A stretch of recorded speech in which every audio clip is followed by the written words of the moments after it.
Now, you might think all Formula 1 drivers get their start behind the wheel of a go-kart, but that's not always the case. Sure, most of them have inhaled their fair share of two-stroke fumes, but not Oscar Piastri. He first took to the track with a remote-controlled car, competing at a national level in Australia, but eventually the karting bug hit him hard and he traded the controller for a steering wheel. In no time, Oscar's name was doing the rounds in Australian karting, making him a star in the mid-2010s. In 2014, he picked up second place in the Australian National Sprint Kart Championship Junior Clubman class, and by 2015, he was third in the Australian Kart Championship KF3 class. Like many drivers from down under or South America, Oscar faced a crossroads: stay local or take a chance in the big leagues of Europe. Well, he took the plunge and emigrated to England to pursue this dream, karting with Ricky Flynn Motorsport, the team in which Lando Norris had been honed. His early years in Europe were steady, if not spectacular, finishing 10th in the South Garda Winter Cup, 8th in the WSK Final Cup, and 6th in the CIK FIA World Championship OKJ class. It wasn't easy juggling school in England while racing across Europe, but by 2016, Oscar had gained some good experience and was holding his own against what would become the future stars of the sport. He was ready for the next chapter: single-seater racing. Looking back from the vantage point of an F1 cockpit, the racing ladder is like climbing through a pyramid. Each layer is narrower and it gets tougher. Not everybody who starts strong necessarily makes it through. For instance, for Oscar, his karting career was more of a slow burn, but the minute he strapped into a single-seater, the real magic began. Oscar made his entry in Formula 4 with a winter series in the UAE and subsequently full season participation in the British F4 Championship with Arden. He wasted no time, landing on the podium at Brands Hatch in his very first race, grabbing his first win at Alton Park and finishing the season as the top rookie with 6 victories and 6 pole positions. Not bad for a debut. In 2018, Oscar stuck with Arden but stepped up to Formula Renault 2.0 Euro Cup. It took him a minute to adjust to the bigger, more powerful cars, and he ended the season in 8th place. But you could see the upward trend. His first podium came mid-season at Spa, and by the penultimate round at Hockenheim, he was grabbing double podiums. Then came 2019, the year Oscar truly arrived. He switched to the champion team R-Ace GP and embarked on a season-long duel with Victor Martins for the title. The battle culminated under the lights at Yas Marina, where Oscar clinched the championship in dramatic style. He nailed a victory in the first race, jumping Martins off the line and holding the lead all the way to the checkered flag before delivering a controlled drive in the second race to seal the deal. 2019 Euro Cup champion. Sounds pretty good, doesn't it? Oscar said in Parc Fermé in his usual understated fashion. Of course, he then rattled off everything he thought he did wrong in the race, setting the tone for his ever humble post-race interviews. He also mentioned not being subscribed to Formula Royale, which I think was his biggest mistake.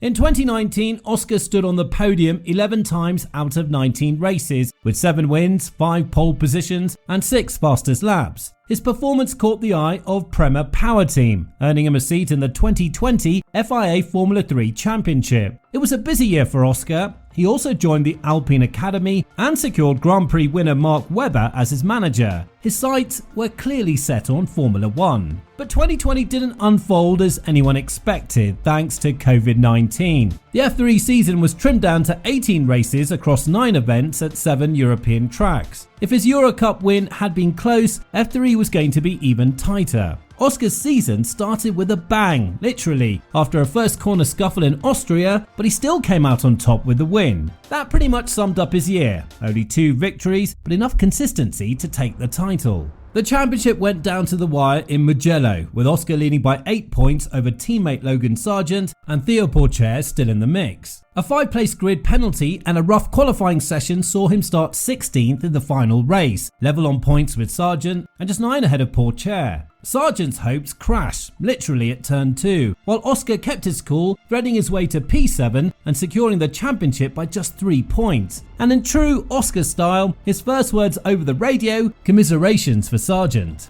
Oscar stayed with Prema as he made the leap to Formula 2 in 2021, and while the final standings might suggest a comfortable ride, Oscar won the championship with a 60.5 point lead. The season was anything but easy. It was a nail-biter from start to finish in a field packed with talent. As usual, Oscar had to keep his cool heading into the final event, where he sealed the deal with a third-place finish in the first sprint. He then capped off his title-winning year with a victory from pole in the final feature race, almost like a victory lap. The 2021 Formula 2 season was a bit unusual, with 24 races spread across just 8 venues. 16 of those were sprint races. Only Silverstone and Monza made the cut from the traditional European tracks, and Monaco was the only other non-flyaway race. Oscar started strong with a sprint win in Bahrain, but faced some tough going afterward. He didn't find the top step of the podium again until the second half of the season, but his steady collection of points and podiums kept him in contention. Oscar really hit his stride at Silverstone, where he snagged his first pole position.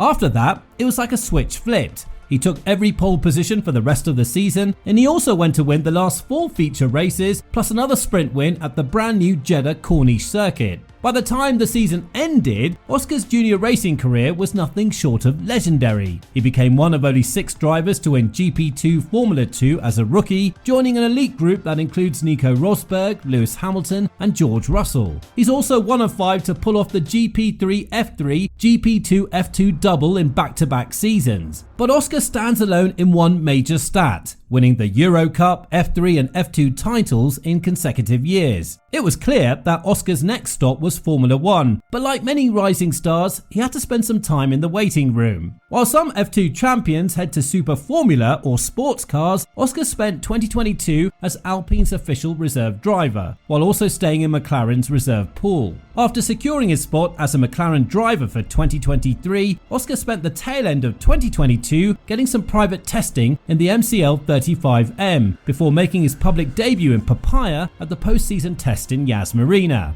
Oscar's rookie season in F1 was impressive. He handled the tricky MCL 60 with maturity, and his first F1 points came at none other than his home race, the Australian Grand Prix, in front of his hometown crowd. As the car improved, so did Oscar's performances. He narrowly missed a podium at Silverstone, but clinched second place in the Spa sprint under challenging conditions. Now, just before the Japanese Grand Prix, McLaren announced a long-term contract extension for Oscar, keeping him with the team until at least the end of 2026. A smart move, as he proved with his first official F1 podium in Japan, finishing 3rd. He followed that up by grabbing pole position and victory in the Qatar sprint, marking himself as one of F1's brightest stars. This year, Oscar Piastri has been the picture of consistency. He's finished every race, and the only time he's missed out on points was after a late nose box change in Miami. He's come tantalizingly close to that first win, with second place finishes in Monaco and Austria, but all that changed when he finally broke through at the 2024 Hungarian Grand Prix, joining the ranks of Formula 1 winners. It's not often you see a driver generate this much hype with less than 2 full seasons under their belt, but Oscar's doing exactly that. His calm, ice-cool demeanor, combined with razor-sharp consistency and racecraft, has everyone, including this writer, believing that it's only a matter of time before he's lifting a World Championship trophy. McLaren is on the right path.